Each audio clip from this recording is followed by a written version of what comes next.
Hey everybody, welcome back to the channel. I'm out for another little plein air escapade, hopefully. Pretty nice weather here in Maine, taking advantage of it since we've had pretty weird spring, and I'm really looking forward to sunshine, beautiful balmy days, and paddleboarding and all that good stuff. So come join me and let's see what we can get into. Okay, I've arrived at a location I think it's going to be pretty spectacular for a painting. Really like the shapes, so let's take a look at it. I really like this composition right in here. I'd like to somehow get that pole in there. I'm thinking of 8x10, just keep it small, flat shapes. Okay, as usual, I'm using my Gorilla 9x12 painter box I've had for years. I love this thing. I have other kits, but I really prefer this one. And to the palette again, we have burnt sienna, yellow ochre, ivory black, titanium white, ultramarine blue, Cad Yellow Light, and Cad Red. A little bit of original liquid to use. And on my right hand, because I'm left-handed, I have a little glove to hold towels and such so I don't get paint on me. I'm working on a oil primed panel, MDF panel. I'm going to figure out how I want to lead in.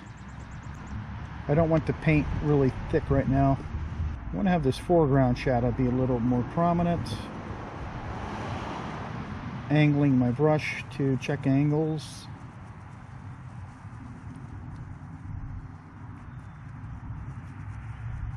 Okay.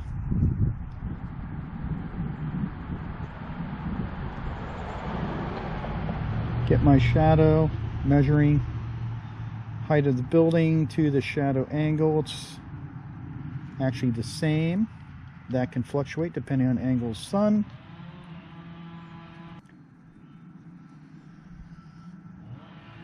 And the shadow angle is almost right at me in terms of angle.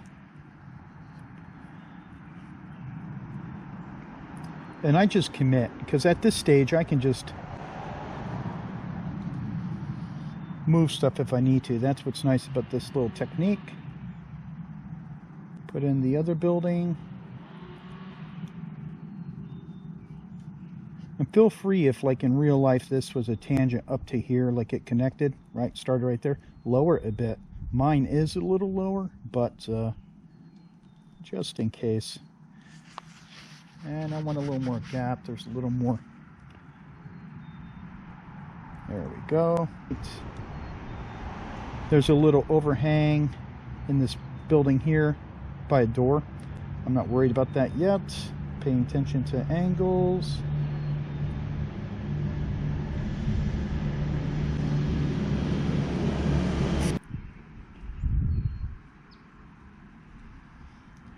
I'm going to go ahead and get a shade of gray in here for... I've been driving by this scene for like days and days. So finally getting to it. And sometimes you want a certain level of scale to your piece, and that's just going to come from experience for how big to paint on to get the information you need to get in there, that you prefer to get in there, I should say. And that's going to take time to figure out for yourself. And there's a building back here. So right away I'm really loving the composition. Very nice. And this building angles a little that way.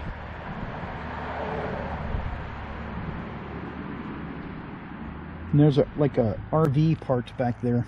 And I'm not going to put that in because the scale of the painting's too small. So something to think about. Just doing this with the grayscale basically lets you nail your lights and darks right off. So that you can, if you have problems with the sun moving in and out or something like that, that'll help in that case. And we can buff that out. Paper towel, Bounty. I like the Bounty or Viva to keep it lint free. Reiterate some of that. If you get a little smudgy over your lines, you can always clean up with the clean terps and clean up lines. You can really facilitate that. Works pretty good. going to change the shape of this background building a little bit.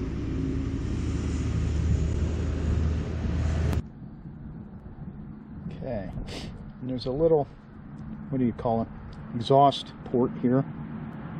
Let me put that in there. Some nice reflected light coming off the top of this little piece here.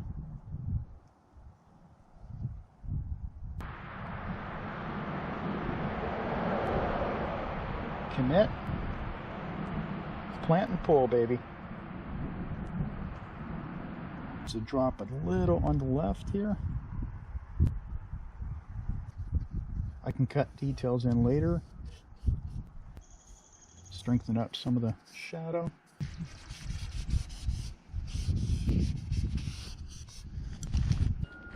Okay, we're getting there. I'm pretty happy with the bones of the piece. As you can see, I've been driving by the scene for on my way home from work for quite a while, and I've been wanting to paint it for a long time. I've taken tons of pictures different times a day, and it's really intriguing. And what you see back there is that hill. I'm actually going to leave that out. I don't think it's needed.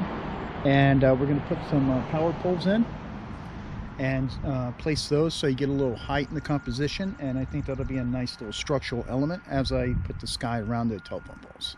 So let's continue painting. And feel free to move elements around, like with the telephone poles. They may not be in the perfect location you want. You can move things around somewhat. Getting out my maul stick. You can clean up a few lines of this distant building. There we go. Now we can plant a power pole. Be careful not to make them too tall so that when you walk back there, if you were to walk back in the scene, that pole's not going to be 80 feet high. So you want to be proportionate. Scale, that's the word I'm looking for. So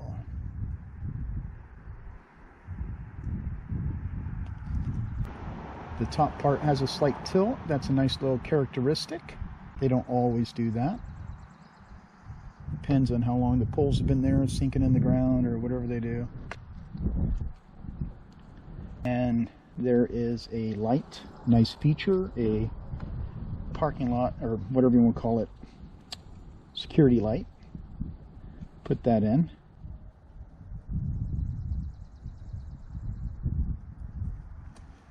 Okay, there we go. That's my composition. Normally I don't like things in pairs. I like asymmetrical things, like a third power pole. But if I feel I need it, there is one back there in the distance that is way off a little bit. And if I feel I need it, I'll put it in. But right now, I'm liking what I got. And I like how everything feels like it's receding. So that's nice. And I think I'm ready to get some color on here. Little cast shadow from the building there. Now at this stage, just take a second and study your composition. And I really like how this one's turning out. You know, take a break, have a little water, clean your brushes off a little bit, whatever you need to do to step away for a few minutes, and then come back to your painting and take a look. Because stopping now and making any corrections is going to help you 100% later on in painting. So let's continue on with mapping out some color. Now another feature too, in real life, the window section here is very busy already in real life. So if I try to mimic that here at this scale, it's going to look kind of messy. So I'm going to make windows, but kind of make up my own using pieces of what's in this scene. Just going to structure the windows a little more, see what I might want to pursue. And you see the sun's coming back out, but even if it didn't, once you have a little bit of shadow pattern and then shadows disappear, you have enough to work with and continue on with the painting and spend a little more time. Now when you're making the vertical parts, don't forget they spread apart in perspective also. And I'm totally guessing at this. There are formulas, believe it or not, for this kind of idea, but that's good enough. You get the idea. I like that. There's also this little exhaust duct. There's also one in the back, and I'm debating. It's like a nice feature because it pokes out of the shadows just a bit. And I think I am going to put it in. If I don't like it, you can always take it out, right? So It pokes out just a little bit, kind of right there. And I think in some ways you may not even be able to suggest what it is at this scale. But, and like I said, I'm leaving out the hill in the background. Test the spot against the key of the white door. See how I feel about it. It has a little saturation to it. I'm going to kill it down just a bit. Do it again. I'm going to commit that for a mid-tone, just get some color on here. Cut around the exhaust duct or whatever that is.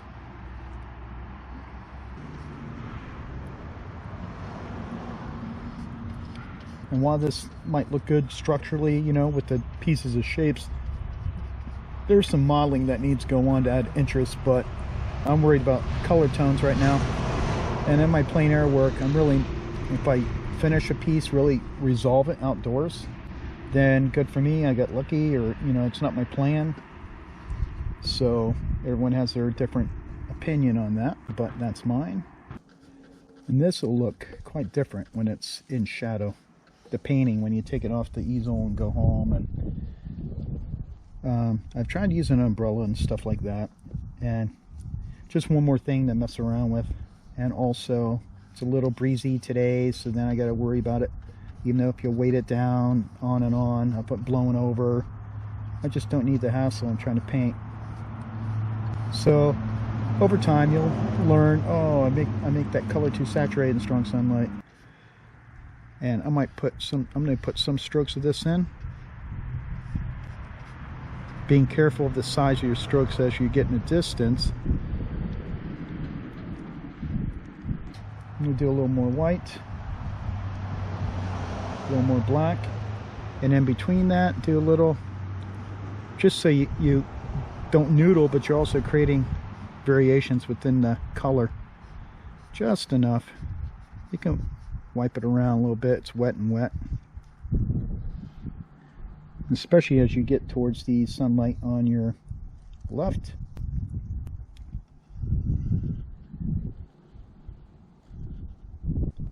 Again, this is all thin layers right now. An advantage of that is if I go home and work on it, then I know the tones I mixed and I can mix them thicker and control it more. Sometimes you get too thick on site, you start running into a mess, then you got to correct it and wipe paint off and all that good stuff. And let's get the shadow of the buildings now. Test. Too dark, too gray, too flat. Ultramarine and white. More ultramarine. Judge next to.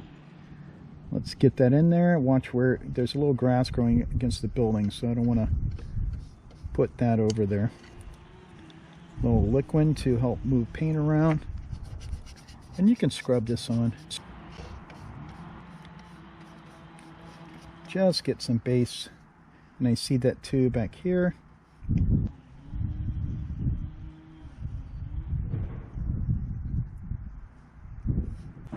A little reflection on this. Well, lighter tone, I should say.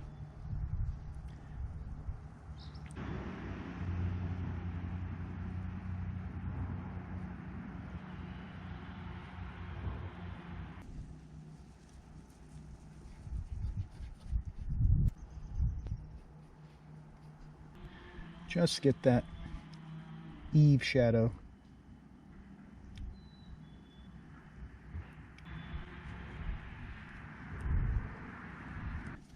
I'm going to get the little bit of shadow grass in here, and then we'll work on some sky tone. I'll mix up another type of green and interject that in between. I can noodle too much. Let's get some sky in. And let's do a little test spot and see for value. Way too purpley. A little more blue in there, the ultramarine.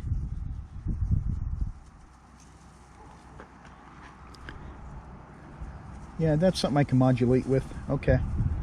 Start cutting. That's what I like about the Tuscan flats. You can really cut around shapes fairly decently. And even if you want to, you're running out of time, sometimes just getting a spot of color next to another spot. And some people have recommended talking into your phone voice recorder about what colors you're mixing, in case you don't remember. But if you're using the same palette, you'll probably remember it. You can just put one spot next to another and fill it in when you get home. Save you time. And I'm actually now looking, when it's starting to talk to other parts of the painting, I'm going to put a little black and temper it down just a bit. Let's see. Actually, I think I'm going to go more gray. I don't want to compete with the colors going on in my painting. I'm not even really looking at the sky that's out there. I'm looking at what the painting needs for a sky. So don't be afraid to do that to some extent. I mean, probably can't go too crazy, of course, weather conditions and so on. Okay, here we go. And this is the tricky part a little bit. Steady hand and all that. Gotta be careful again in scale. Cutting around. Then you'll have to mesh that into the rest of the sky so it doesn't look pasted on. But I want to get a color note against the sky. I'm just taking this smallish round, and when I get the flat back in use here, that'll facilitate covering and meshing those small little chiseled areas into the greater whole of the sky so it doesn't look odd. I think the rest thing, oh yeah, I wanted to block in just a base tone of some distant trees. I want to create some darkness against that light. It doesn't really need, it's more of a design feature than what's really there, but it's believable because you can imagine. And I'm not trying to really show off too much of what trees or what, more just a shape to get me a dark spot. Now we're ready to finish up sky. Don't get caught up in cleaning your brushes every 2 seconds. Just keep several in hand at this stage. Plant has a little liquid in it, so you can do this, and you got enough paint on your brush. Two key ingredients there, flow and paint. Gotta have enough to do something with. And once I get the painting like where I might like it, then I might spend a few minutes just finessing its the strokes. Some strokes I might have put too big for how I want to convey an element in the painting. You want some interest in the sky strokes. I'm going to put a little grass in over here.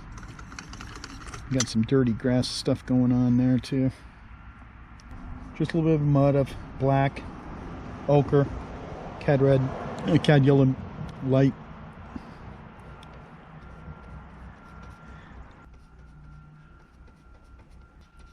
Not trying to make everything bright green either, so let's get a little cast shadow from the power poles. That in here. Don't really see the one back there, but this one I can suggest. Yep.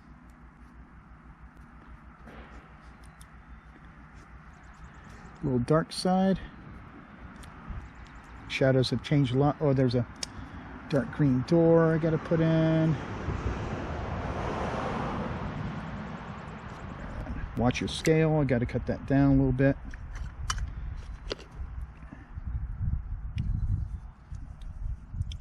Take just a bit. A couple detail brushes just to clean up a few things. Not looking for great detail right now. I took a picture, so I do have information to facilitate work in the studio. A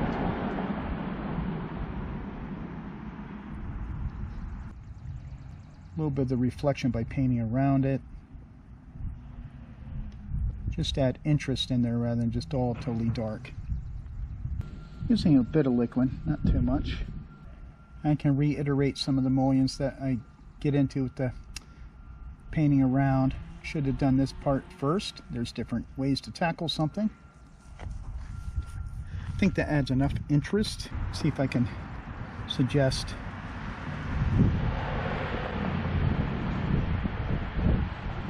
something. Because don't forget you have wet paint there too, so just hints of stuff going on out of scene. Just add some sparkle and some interest in the shadows. If you think you went too crazy with some of that idea, then just change it. But just enough to give it some interest. And I think I'm going to wrap this up. I got enough bones to carry on at home. Okay, so I am pretty happy with this little, it's only been about an hour and 10 minutes for this little sketch. Pretty happy with it. I got enough to continue on in the studio and layer some more paint, make it more interesting that way, but let's take a look. Okay, so here's what I got. Of course the light has changed the angles of the shadows now, but that's what I have. Let's do a little close up here and see what we got. Not much in way of paint application anyway, but I was more concerned with getting some color notes. Okay, I'm going to sign off here, and I want to thank you for watching the video. And if you were new for the first time watching, thanks for joining in, and I invite you to subscribe to the channel. And everybody give it a thumbs up if you liked it. Share it with your artist friends. Again, thank you very much. I'm going to go see about some more painting maybe. So see you later.